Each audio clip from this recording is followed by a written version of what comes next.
Beginning with our top story tonight, where the Supreme Court has today overturned the decision by the Court of Appeal to declare the Finance Act 2023 unconstitutional.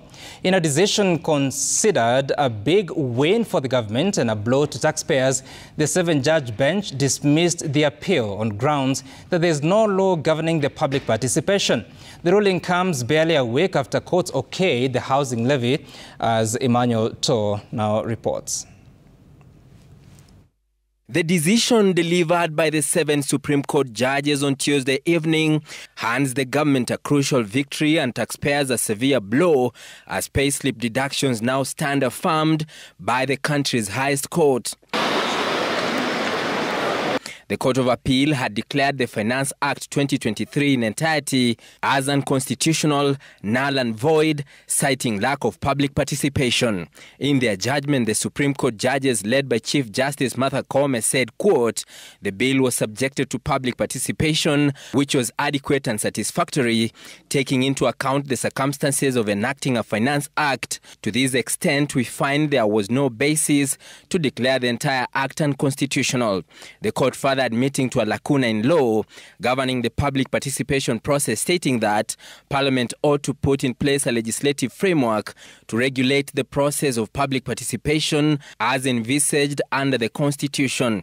End of quote. The court further ruling that Parliament ought to put in place measures to ensure that all versions of a bill at every stage of the lawmaking process are accessible to the public for the information and scrutiny.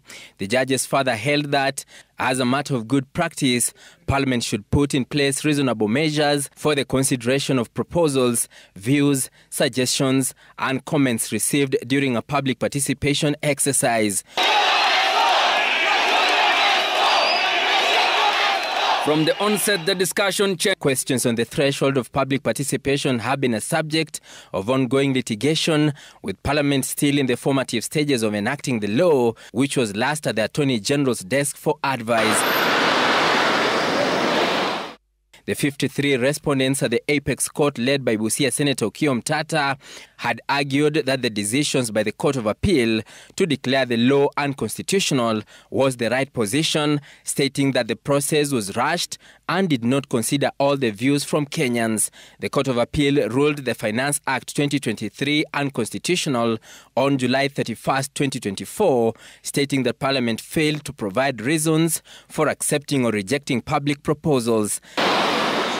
The net effect of the Supreme Court decision now means that Kenyans will continue paying more taxes introduced in the contentious Finance Act 2023 that led to deadly nationwide protests, including the 16% VAT on fuel, the housing levy, and more pay-as-you-earn tax, among others. On the flip side, it is a big sigh of relief for the government, as the National Treasury will now continue to collect the revenues it had targeted to collect after it was forced to fall back to the Act following the rejection of the Finance Bill 2024 after weeks of Gen Z protests. The appeal was filed by the Cabinet Secretary for Treasury and National Planning, the Attorney General, the National Assembly, Speaker of the National Assembly, and the Kenya Revenue Authority against 53 other respondents, including Busia Senator Okiya Omtatah, challenging the July 31st, 2024 Court of Appeal judgment. Emmanuel Toh, Citizen TV,